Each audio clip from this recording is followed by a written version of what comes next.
a lot of my friends, like, they have businesses, but in maybe like the first, however, like 3-4 months, they start having those, like, those hardships, those clashes, because their partnership doesn't align, but they were so excited about what the business could bring that they didn't think back. So I guess my question is now, do you think that partnerships can work, but you just have to trust the person?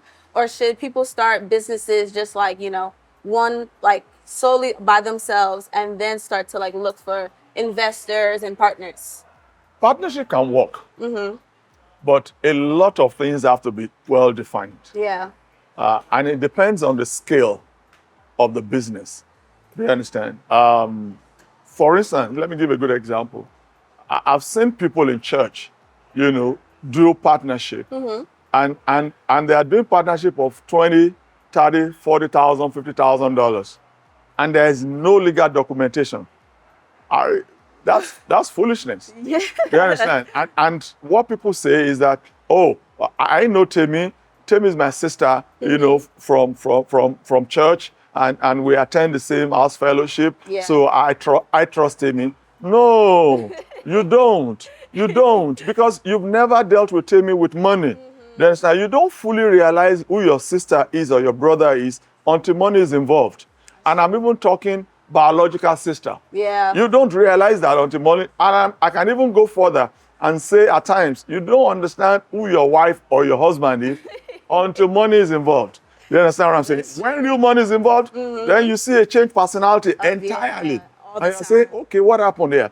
So what I say to people is that try and get your documentations ready. Mm-hmm. Define who does what. Who is bringing what.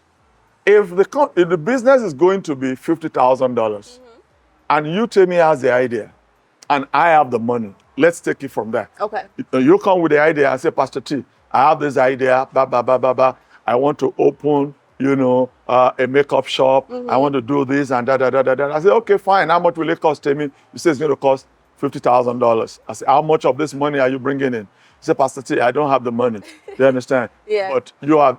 So I say, okay, fine. Because I can't do the job, you can do it. And because you cannot do the business if I don't give you the money. So we have to find a compromise.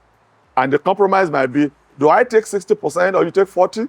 Or do we take 50-50? 50, yeah. Most times people that have ideas always think that they must take the larger majority, percentage yeah. because they are the ones with the ideas.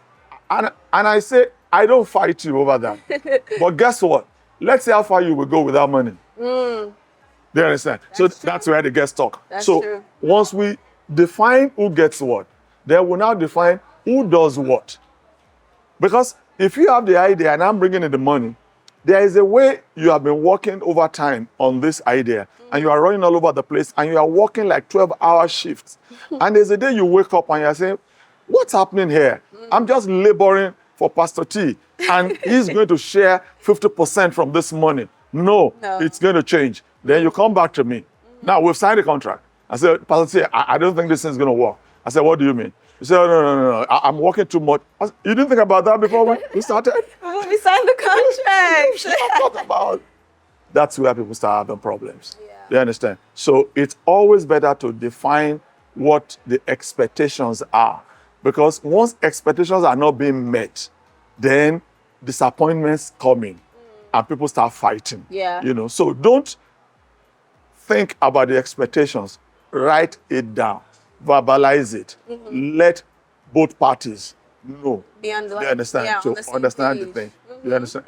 And that's it. There are some people, because of their temperament or personality, no matter how good they are, it's just almost impossible to do business with them. It's just always impossible to do because everything ends up in an argument. Yeah. And after a while, you just get tired. You understand? Yeah, definitely. That was some really good advice.